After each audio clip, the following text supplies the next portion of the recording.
Good morning, Commissioner.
Okay, welcome everyone to the ABC Community School Partnership Board meeting. Justine Freeman is our chair. I'd like to turn it over to you to get us started. I'm going to begin the recording as well.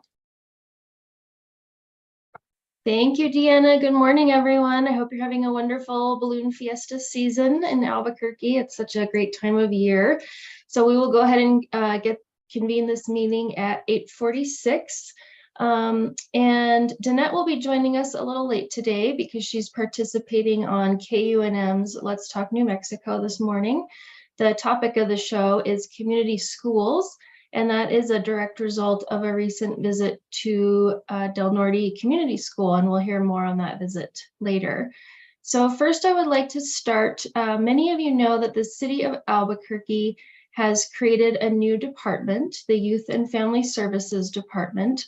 And that came as a result of the Family and Community Services Department housing so many priorities: housing, homelessness, social services, youth, families. It was all in one very large department. And so the city decided to divide that into two departments. So now health, housing, and homelessness is led by Carol Pierce, and youth and family services is led by Kata Sandoval. And many of you know Kata, but I would like her to introduce herself and just give us an introduction and perhaps a few words about the new department. Kata? Thank you, Justine. Good morning, everybody. It's wonderful to see many familiar faces, especially PS board members. As Justine mentioned, Mayor did create, he basically took the city's largest department and divided it based on the city's priorities, homelessness being one of them, as Justine described, and youth. And so I'm very excited to work with our city team. We've got community centers as part of our team, all of our Head Start, early pre-K, early childhood programs, Justine's work on Youth Connect, and most certainly community schools. And so the city and Justine and I and our team, we look forward to working with you all to continue this good work. It's a wonderful resource and strategy for our families. So thank you for doing that work, and we look forward to it. Thanks. Thank you, Kata, for joining us.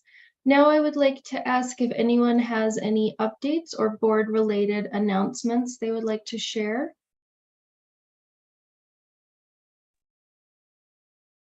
Good morning, this is Marjorie Krebs at University of New Mexico. I would just like to let everyone know that our teacher residency applications will open October 15th for our 7th cohort of teacher residents in Albuquerque Public Schools. And we'd love to prepare our residents in community schools so that they're ready to teach in those settings when they're hired the next year. So if you know anyone who has a bachelor's degree in another area and would like to become a teacher, then I'll put my contact information in the chat along with our website, and applications open October 15th. So thank you very much. Wonderful. Thank you, Marjorie. Any other announcements?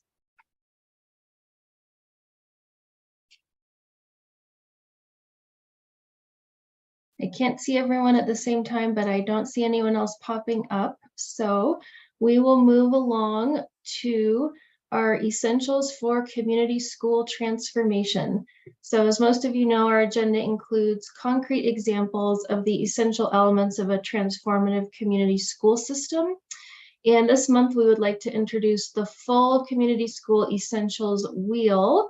And I believe Deanna, you will get us started on that. I will. Thank you so much. So I don't know how many of you have seen this little wheel before. It's a few years old. It was officially released in January of this year as part of the latest research done by the Community Schools Forward team, which includes the Learning Policy Institute folks from California, the National Coalition for Community Schools, the National Center for Community Schools, and a very long list of other partners from all across the country, including a participant from here in New Mexico. And what they basically did is they kind of updated the classic 4 pillars of community schools.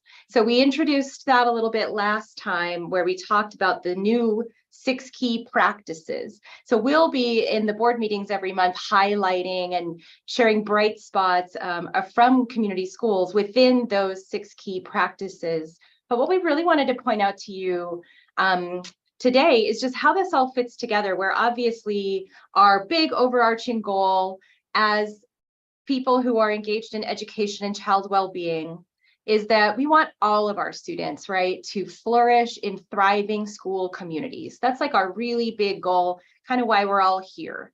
And then the people that drive that work in a community school system, whether that's at the school level or the district level or even at the state level, those are the school staff and the coordinators, youth and families, and community partners. So there is different, they have different roles to play, right? But the fact that community partners, youth and families, and school staff and community school coordinators, they're that orange section, and they are just the vital drivers of the work. And they cannot do their work without certain enabling conditions. So what we all understand as the enabling conditions are they must all have a shared vision. And we also include in that shared goals, right? So we all have shared vision and goals for our students. Another enabling condition that is critical to the successful implementation of the community school strategy is inclusive decision-making. And we will talk a little bit more about that as we go through our board meetings. Actionable data, which if you've been with ABC for a while, you know that that's near and dear to our hearts. We're all a bunch of data nerds over here. And we really, really enjoy being able to share with you the amazing work that both the schools are doing, that the ABC staff are doing, that the APS folks are doing, and how we work together as a team to gather data that shows the impact of the implementation of this strategy. And then finally, community school implementation and strategy is very, very much built on trusting relationships. When I first started as a community school coordinator 12 years ago, what I was told is 96% of your job is relationship building. And I think that is still very true today. This is very much about trusting relationships. But those relationships, while they are critical, they need to be couched in a supportive infrastructure. Because what happens is if folks are only engaged because of me as the coordinator at my school, then what happens when I leave? Or what happens if I'm not there one day? Or what happens if, this is actually a true story, we had a coordinator who had to go in for foot surgery and was going to be out for 6 weeks, and things kind of fell apart because it was all based on her relationship with everybody. And we realized at that time that we had not created an infrastructure. So the very dark blue circle on the outside is the supportive infrastructure. So that includes things like shared governance structures. So at ABC, we are right here on this screen today with all of you here, county commissioners, APS school board members, city council folks, representative of the mayor, representative of the county manager. We are all here, UNM, as a shared governance structure. The actual joint powers agreement for ABC is a shared governance structure. So we can check the box on that one. We've got that piece of supportive infrastructure firmly in place. And then next to that on the wheel, you'll see continuous improvement. And the last year, what we showed you was our BOPI cycle, which was this little circle of continuous improvement. This year, that's shifted slightly to be the transformation guide. Still, it is a continuous improvement cycle. And so we very much try to align our coaching, our training, our technical support, our assistance, the tools that we develop and make with the need for that piece of supportive infrastructure, specifically continuous improvement. Data systems, I don't know that I would say if we have a very formal system, but we are going to show you a little bit later how we collect data on the implementation of the strategy in our community schools. So we'll show you what we're doing there. Professional learning opportunities, we will also talk about what those look like from the ABC team. And then strategic partnerships, which is everybody again on this screen, as well as others who may not be here today, but who are critical partners with us, who work very closely with schools to support them with things that they find from their community that they want, that they need.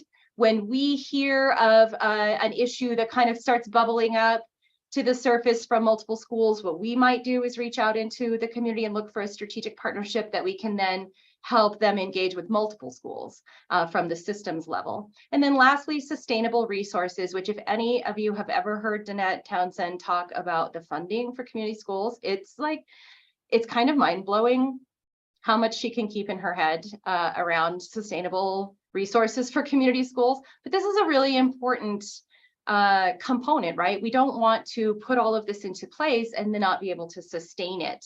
And we are also going to talk to you, Brian Garcia, the community school development specialist from APS, is going to talk to you a little bit later about what is happening at the state level around exploring sustainable resources for community schools. So we just wanted to kind of share with you this supportive infrastructure part today, and just let you know that as far as national implementation goes of that structure, we here at ABC in Albuquerque, Bernalillo County are doing a great job. We really have a very firm start to all of those pieces. And I wasn't sure if anybody had comments or questions.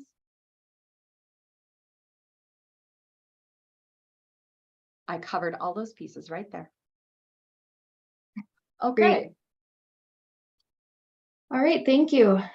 So we know in order for the community school strategy to be effective and sustainable, a system level supportive infrastructure needs to be in place. Sustainable resources, shared governance structures, continuous improvement, data systems, professional opportunities, and strategic partnerships are all critical aspects of this component. The ABC Community School Partnership has shared a governance structure, has nurtured and dedicated a good deal of resources to our local efforts, and it's what drives the work of the ABC APS team. So we're going to hear a bit about the current work in a few of these areas. So back to you, Deanna. All right, so we're going to move into starting with our professional learning opportunities. So as if any of you have been with us for a while, you know that since 2011 or 2012, we have had a monthly professional development opportunity known as the Huddle. And that came from Jose Munoz, who was a football player.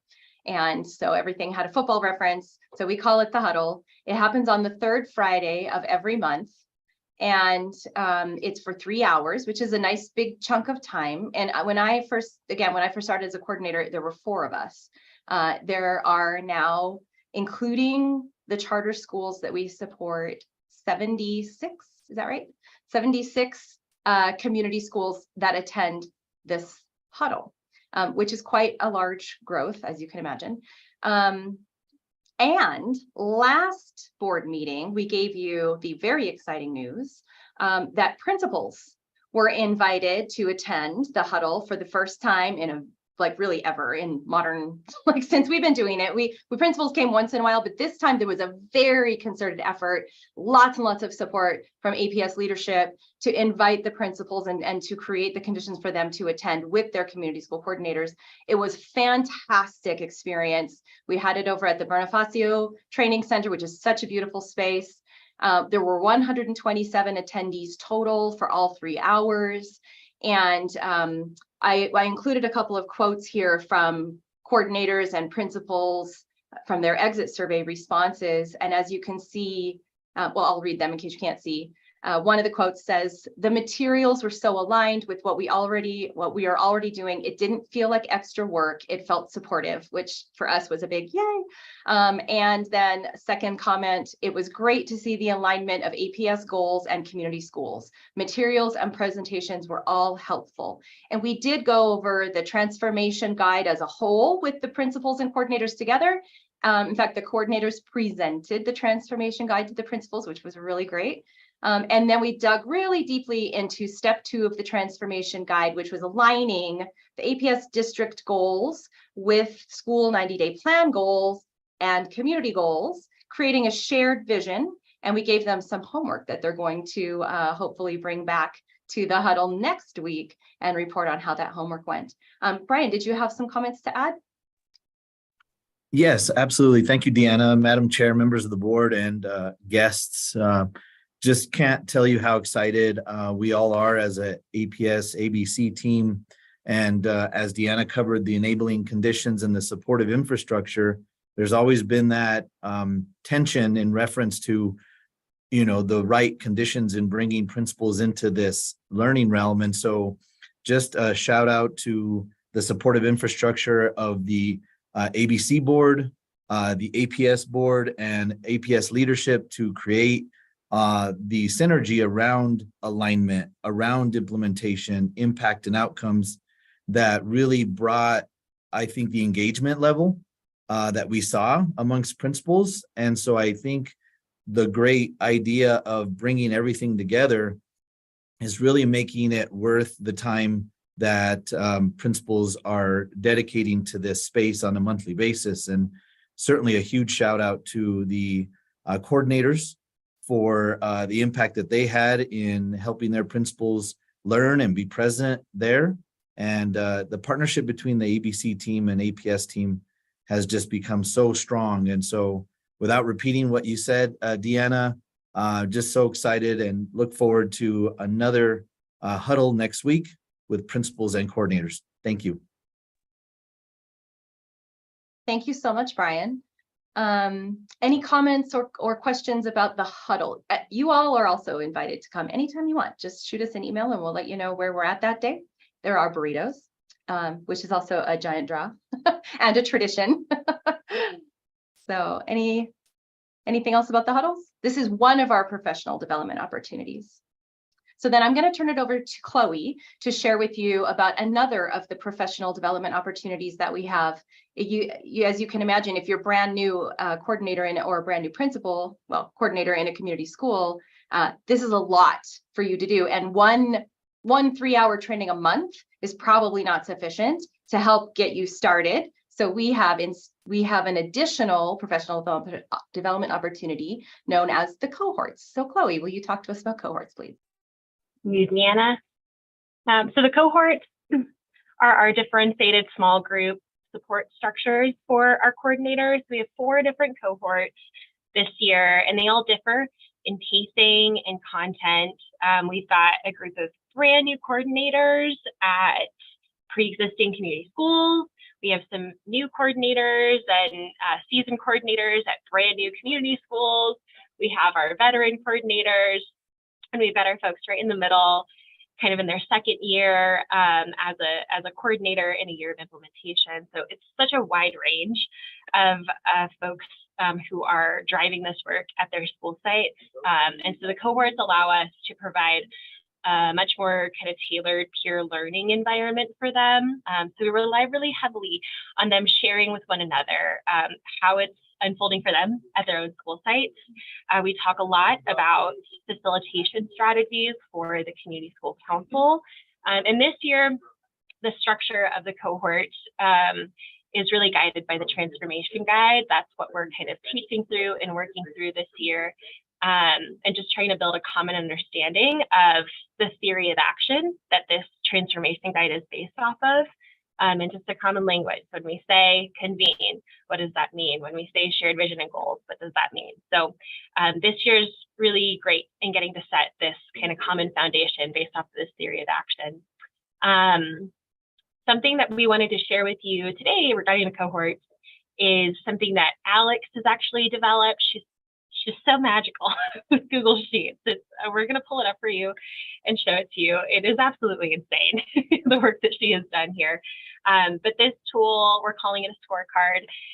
That's the screenshot that you'll see here on the screen. This gives us a snapshot of each school's progression through the transformation guide, and through their usage of tools, which allows us to provide an even more tailored approach to each of the coordinators implementing the strategy at their site. So I'm going to pull that up right now so you can all see it. Make this big. Can you all see? Oops, you can see my, no, okay, so I'm sharing the wrong thing then. Give me 1 second. Let me share. All right, can you see it now? No. Yes, okay, great. So I'll walk you through this really quickly. And Alex, also, if you want to hop in and add anything that I'm missing, please feel free. So you'll see down here, we've got all these millions of tabs. Like I said, this thing it's crazy to me. It's been such a massive help to Deanna and I and Jake as we've kind of tried to structure our coaching this year for the cohorts. This gives us a snapshot of all of the schools and how many of them have gotten through each piece of the transformation guide. So you'll see she's tracking every single school. It's green if on that transformation guide, that school's transformation guide, that step is complete. And so this is really reflective of kind of our pacing right now. You'll see a lot of green here. Step number 2, shared vision and goals. That was what we covered at the last huddle. And so folks are working to complete all of these pieces here, starting to create some shared vision statements with their school communities, determining some collectively determined outcome priorities. And this upcoming huddle, we're really going to focus here. And so we'll start to see this turn a little more green. We've got some folks who have been at some schools for a while and have stuff that they can start to migrate into this tool. And so you'll see some of that green there. But this being a brand new tool, it's not surprising that we see so much pink here. The goal is by the end of this year, right, that this full thing would be green. We break it up into cohorts as well. We're tracking principal coordinator meetings, community school council meetings by week.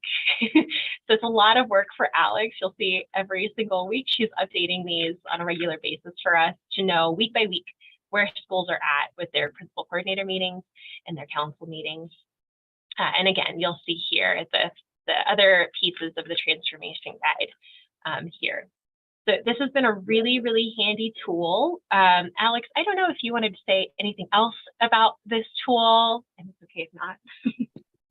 Yeah, I think if you go back to the cumulative tab, I'm sure people have noticed that the first step, the cadence of accountability, convene, there's not a lot of green going on just yet, and we're expecting that right now.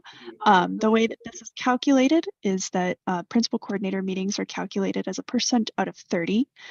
We've collectively determined that 30 is like the ideal number of principal coordinator meetings that a coordinator and a principal can have in the course of a school year. And we're struggling to find a way to actually like pace it per month. So the best way that we could find as an alternative was just calculating it out as a percentage of that whole 30. So we're just expecting it to be very pink for now. It'll get greener as things goes on.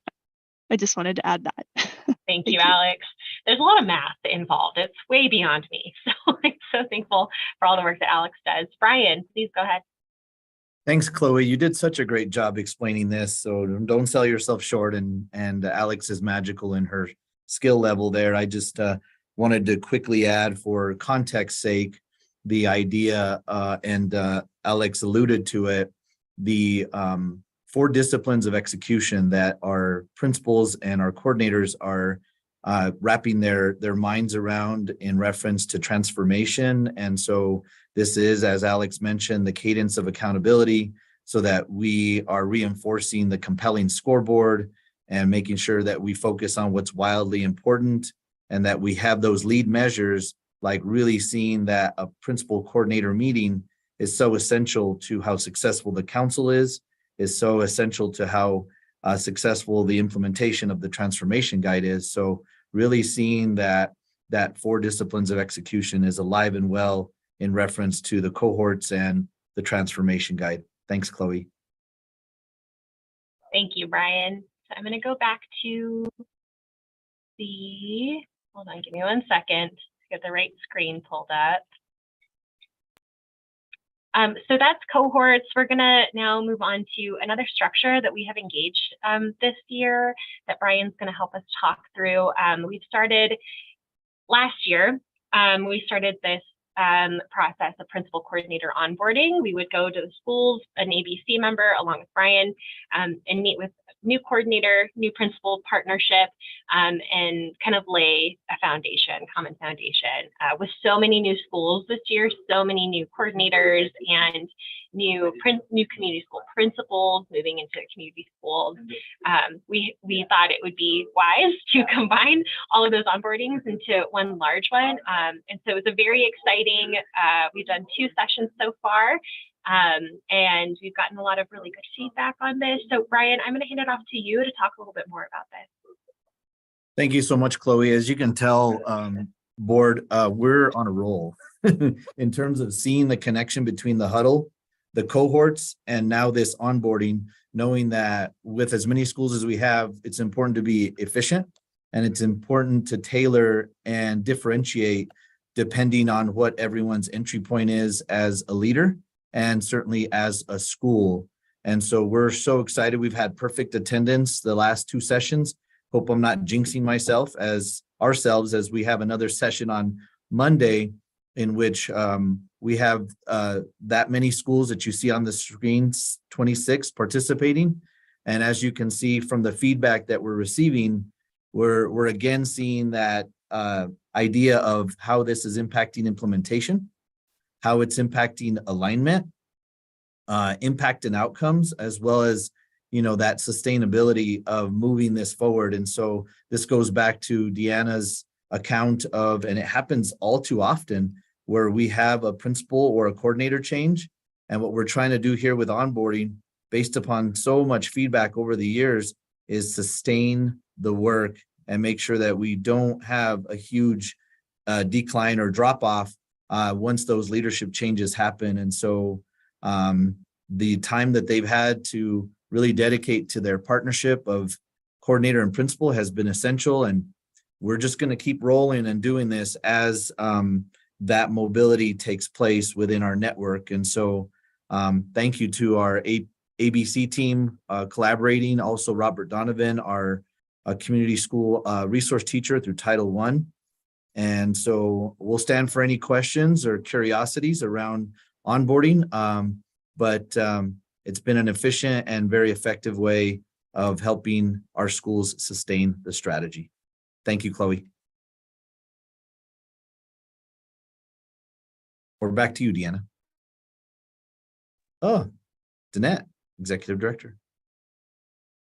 I just want to add that, we've been at this work for a very, what feels like a very long time. And what I want to note, though, is that schools cannot do this alone. Doesn't just mean community partners.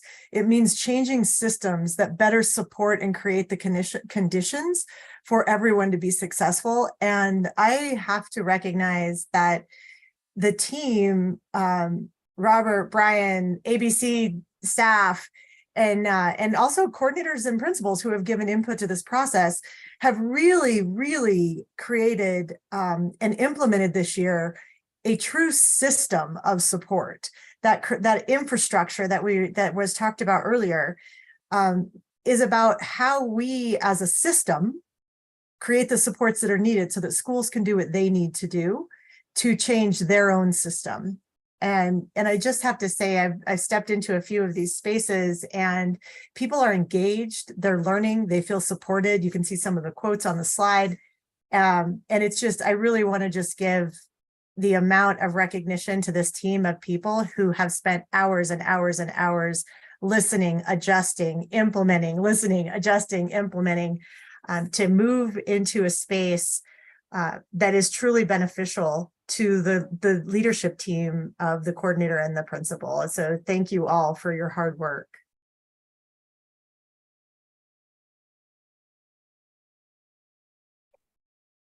This is Barbara. I am so thrilled to hear about all of this work, both parts of it, because with the schools that I'm engaged with it all, one of my concerns is just how uneven the knowledge, experience, commitment of different individuals at each of those schools might be for no negative reason. It's just where we are with, new people coming in, with changes in staff, all of that. And over the years, I've definitely seen, both Brian and his role and ABC folks really work hard to pull it together, but it's always felt like it's scrambling to keep up. And this feels like we have a real system in place that really conveys the seriousness of the work and what's engaged for the folks that step into those schools and spaces. So I cannot tell you how excited I am about these two presentations.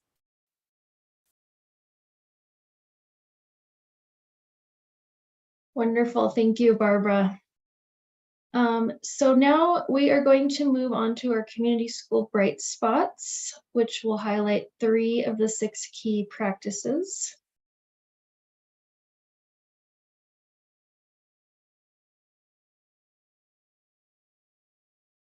Deanna, I believe you are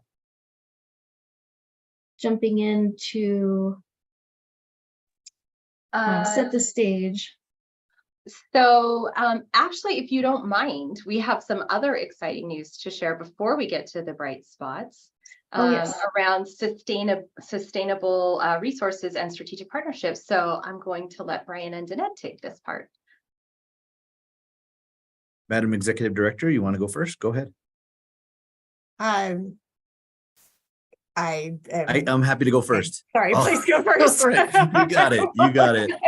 Madam Chair, members of the board, guests, as you can see, based on the enabling conditions and the supportive infrastructure that this ABC board has really helped build a foundation for.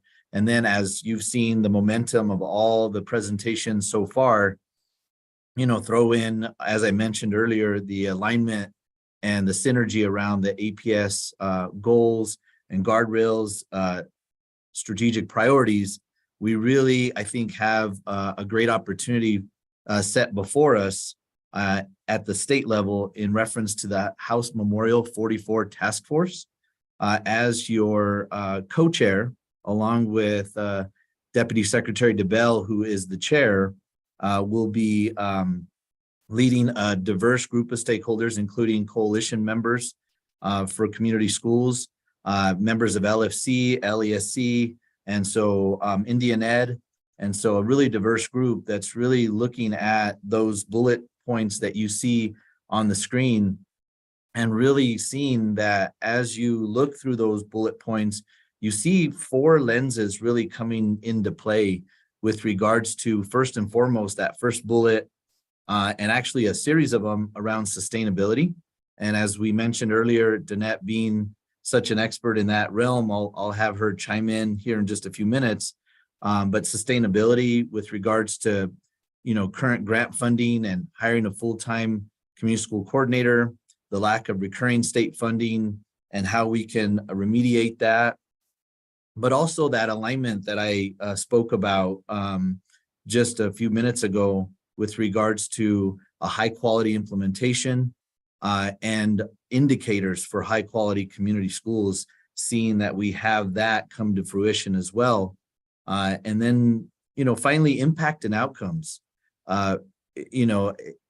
integrated into this effort, seeing that based on the cadence of accountability and those scoreboards that we're developing and those indicators and the Community Schools Forward research and the research for the Learning Policy Institute, we feel like we have the momentum needed to really articulate in this House Memorial the compelling case for sustainability and effectiveness for community schools. So I really hand it over to Danette for additional insight, but real excited to get this started. And thank you to the ABC board for enabling the conditions for this task force to be effective. Danette. Thank you, Brian. I don't have a whole lot more to add other than, the idea of having some sort of sustainable funding to support community school development at the state level has been a goal of at least the ABC team since we embarked upon the amendment of the statute in 2019. And I do believe we are on a really good track with that. Our deep partnership within the New Mexico Coalition for Community Schools and Swift Community Schools, really looking at the value add of this work and also the value add of having some sort of sustainable funding. For us, our network here in ABC, it's really around sustaining recurring funding source for coordinators, because in the urban areas, we have we have many resources. We have a lot of money going into programs and services, and really it's navigating systems in that regard. But at the state level, it is that recurring money, that recurring funding. And that's our goal. And Brian and I, as well as a lot of our compadres from Swift and other organizations, really have that at the forefront in this conversation with the task force, and really figuring out how we can do that to take the burden off local government and the school districts so that we can focus those dollars in maybe more direct service areas if possible. So more to come on that. As Brian said, we've only had one meeting, so but there's a mid-year report due on November 1st. So. Or no, it's December, and then the final report's next November. So we've been working really closely with a lot of folks. Thank you, Brian. Thanks, Danette.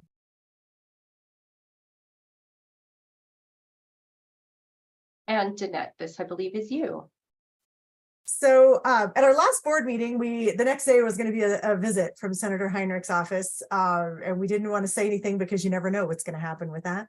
So it happened, and it was amazing, and it really was initiated from the senator's office, connected to the CDS award, and because of their advocacy at the full service for the full service community school grants coming to New Mexico. We've mentioned before that we were able to secure 3 after many cycles of securing 0.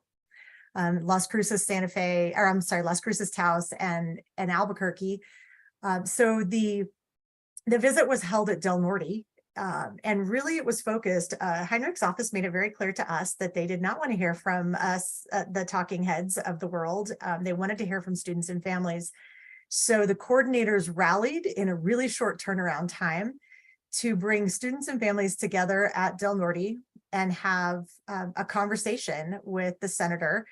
And it was really amazing and exciting to hear families talking about the things that we say we do in community schools and the way it felt to be in a community school and the support they were receiving at their community schools, from programs to classroom instruction. It was really wonderful. And the Heinrich's team was really impressed as well.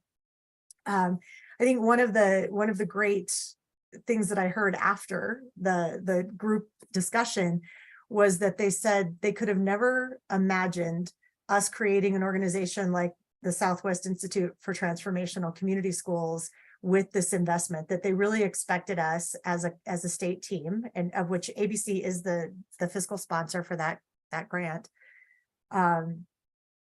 Just like putting on some trainings and doing some things. And the fact that we came together as 3 different organizations across the state to create an entity to support our state was beyond their wildest dreams. And that also led to KUNM was there, and that led to the Let's Talk New Mexico show this morning, which is why I was late. Thank you for your grace on that one, which was our compadres from PED and the Learning Policy Institute and superintendent from Cuba Independent Schools. And for the first time ever, I've been doing this work since 2007. For the first time ever, there was an entire show in our state dedicated to community schools, and ABC was the first to be invited on the panel. And then we kind of went from there talking about who else should be present. So we've had a long road in getting people to pay attention to what a community school strategy how it might benefit education in our communities. And we've made some huge strides. And it really is because this board allows ABC to do work from the school level to the federal level. And our team works in all those spaces. And it's because you have let us focus on what we need to focus on and supported it and created the enabling conditions from those. So thank you.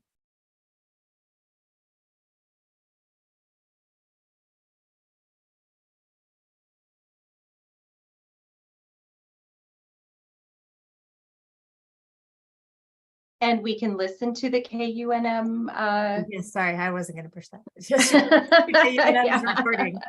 I also want to recognize there's some questions in the question and answer box, and there are some things around sustaining funding.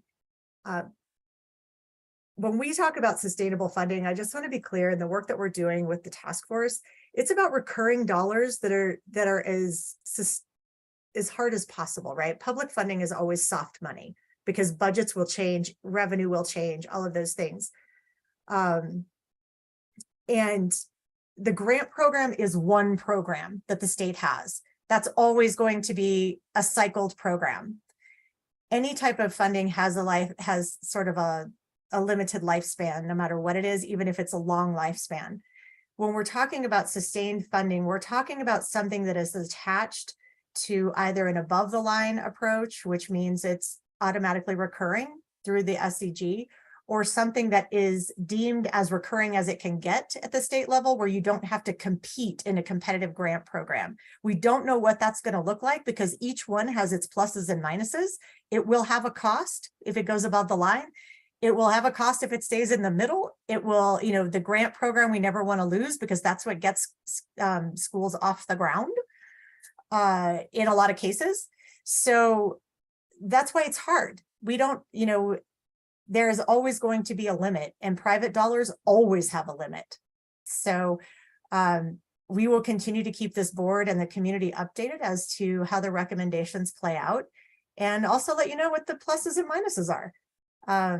Nobody's ever going to write a blank check and just let you keep doing your work.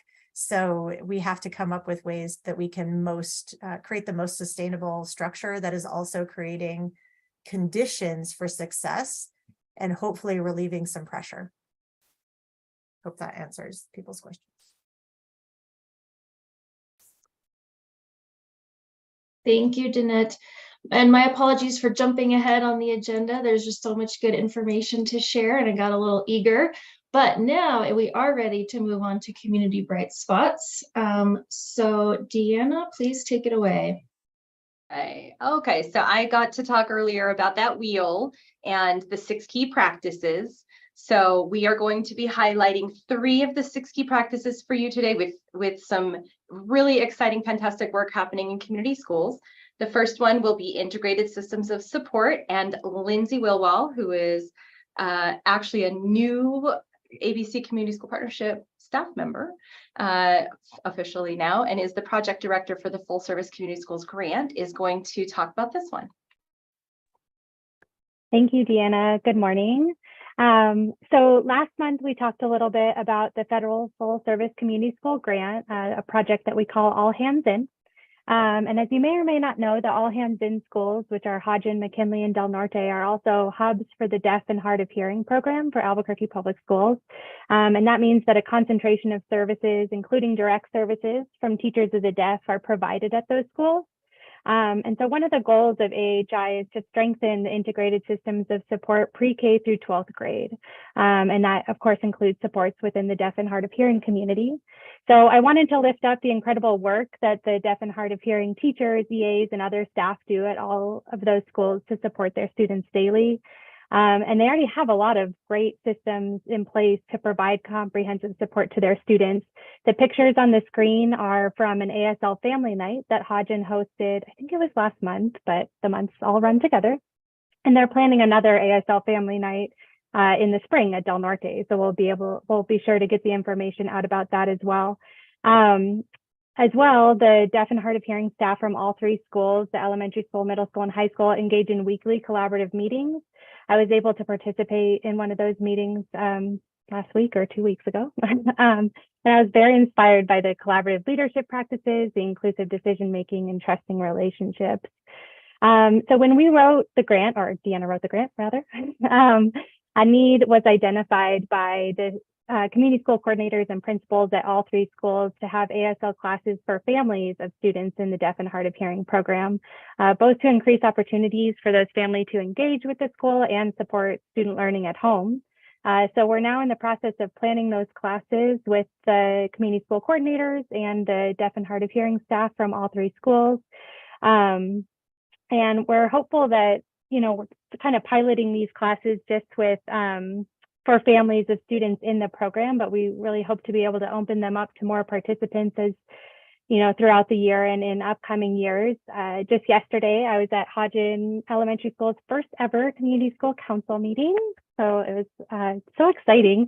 And a couple of the parent representatives on that team, without us even prompting that we were doing these ASL family classes, asked if there was going to be ASL classes available for family members. So we're really excited to be able to, address the needs of the community through this project. So I just really want to appreciate the leadership of the community school coordinators, the deaf and hard of hearing teachers and EAs and all the staff. And we're going to continue to collaboratively work to develop systems that not only support the whole child, but the whole family and the whole community as well. So thank you.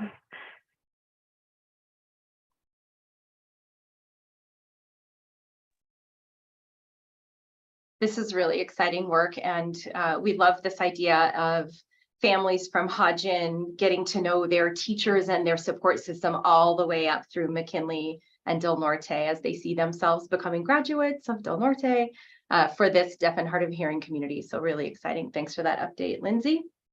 Yeah, sorry, I wanted to add one more thing too, is that we also had a student from the deaf and hard of hearing community, him and his family participated in the Senator Heinrich visit. So that was really amazing too. And just again, the support that was offered to get interpretation services and just allow it to be a really a true community engagement event. So that was something I meant to say, so.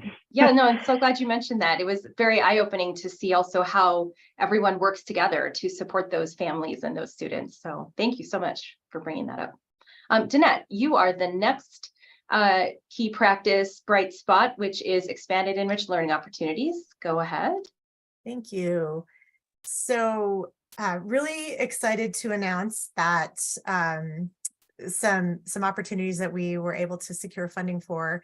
Highland High School had applied for an Innovation Zone grant, and part of that application included an auto body program for their students. Highland has an auto body space or auto shop space that hasn't been used in quite some time, and they surveyed their students, they engaged some students in conversation, and the students reflected that they really would like to learn more about this field, that they wanted to be engaged in it. They wanted to, some of them really wanted to have a career in this field or at least explore it. And the grant wasn't funded. However, in true ABC board fashion, the county came up with some funding that we were able to identify really based on some funding that thanks to APS and the ESSER investment, we were able to not spend last year. So the county allowed us to give the Boys and Girls Club $191,000 over 4 years to start a pilot in this program for next semester.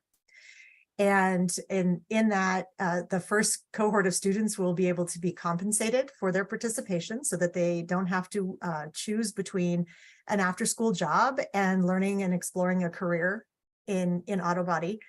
The Highland coordinator engaged a local business owner who identified 2 certified auto body technicians to teach the class. The Boys and Girls Club is going to employ those folks so that they can teach the class through the Highland Hub. And they're all going to work together as in an after school space, about 10 hours a week, to run this program. Superintendent, yes. Okay, that's really brilliant.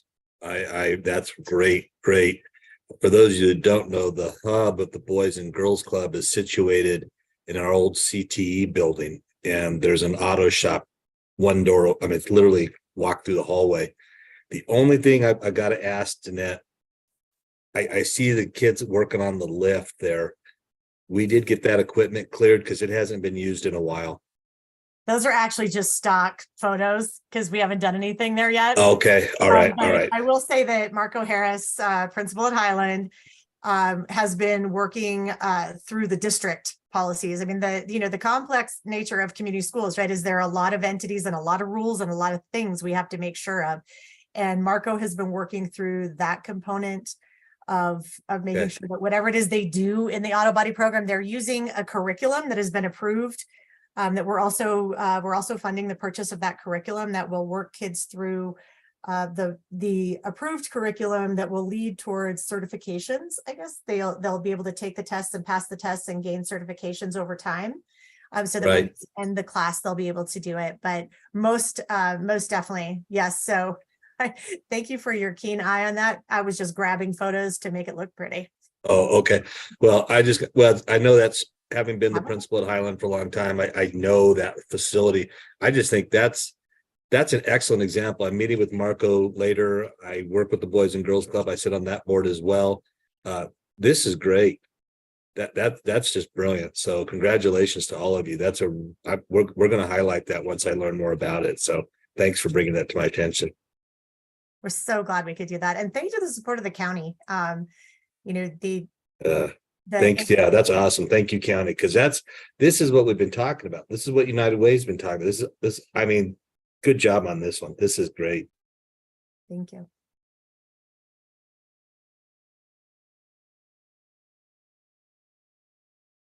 Go ahead, Deanna. Okay, well, thank you. Our next bright spot for community schools is me, and it is actually also a Highland bright spot, rigorous community connected classroom instruction. This photo that you see here, as some of you might remember last year, I want to say maybe last spring, ABC, we brought you a highlight from the School of Law around the Marshall Brennan Constitutional Literacy Program, and ABC helped to assist the Marshall Brennan program with sending students from Highland and West Etrusco Heritage. I don't think West Mesa. I'm so sorry. I don't remember all the schools that attended last year, but they were able to go to the National Moot Court Competition in Washington, D.C., which for many of our high school students was their first time in Washington, D.C., and in some cases, their first time outside of New Mexico.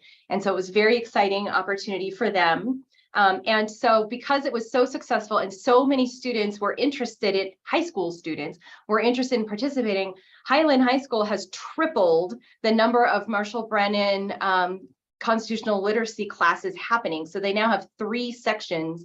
6 law students are teaching there twice a week during Mr. Frausto, who's pictured there, during his class. And so the law school has had to actually increase the number of fellows in the program as well because of the demand from the high school students. And they are just loving it. They're so excited. I got a chance to meet with these 2 law students last Friday, and they just love the students so much. They talked about how much they are learning as law students, about how the law really impacts the lives of everyday individuals, which is one of the purposes of this program.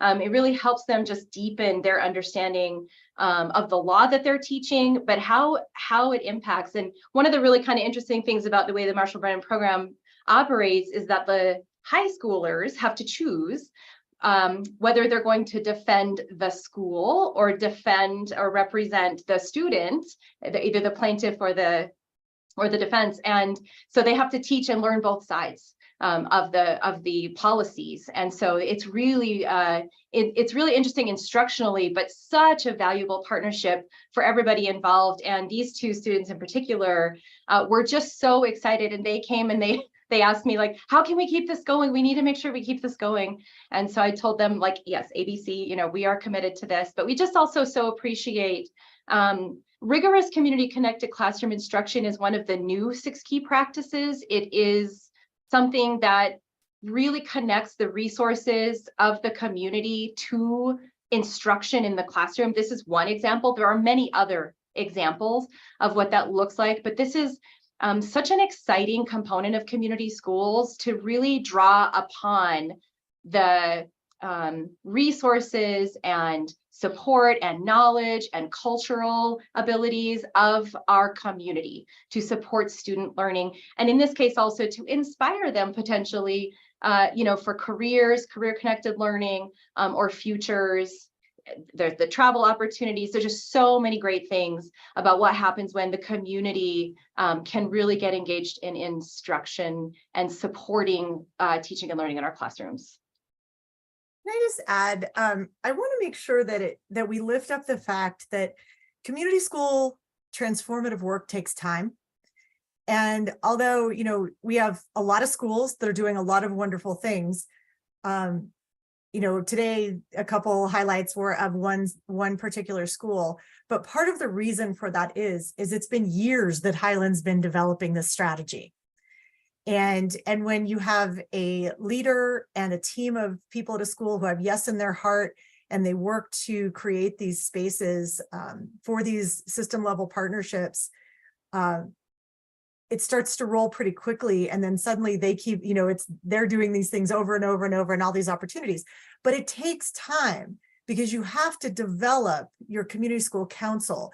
You have to work with your community partners and your students to really figure out what is the right thing to put in the right time to really flourish. And that's what's happening here. By no means are, you know, we have another 61 schools that are traditional schools in APS alone, all at different stages of development. You know, I believe that, you know, in a few more years, we're going to have a laundry list of schools that we're going to have to be doing lottery to highlight things, because there are going to be so many things that not only have a highlight, but have a past to a process to a current day, like the Marshall Brennan project. So we really look forward to bringing those to you down the road too, but know that every school is on its own timeline. Every school is on its own development timeline. And we're working really hard to help every school have all of these system level opportunities. And that's a really big part of what the ABC team does, is to develop things that on behalf of the data we see coming out of the schools.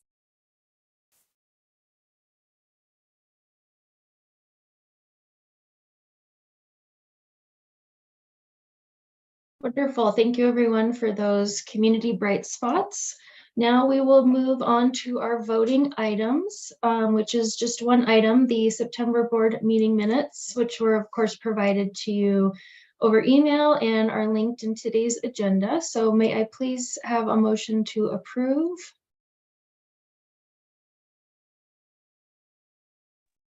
This is Marjorie. I move to approve. Thank you. And do we have a second? I'll second. This is Barbara. Thank you. And all in favor? Any Any opposed? Wonderful. Thank you all for that. And if there are any community announcements, go ahead and put those in the chat at this time. And while folks are doing that, we would like to ask the board to note that our December meeting will be hybrid. So in person for the board and hybrid live streaming public access. The location will be updated in the calendar invitation and the agenda. So please go ahead and note that December, the board will meet in person. Board members, does anyone have any other announcements to share?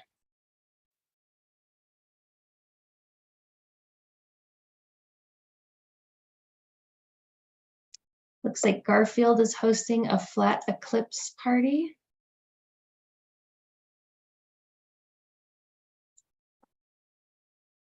Oh, great. So Garfield STEM Max is hosting an eclipse viewing party starting at 8:30 a.m. on Saturday in Garfield Park. All are invited.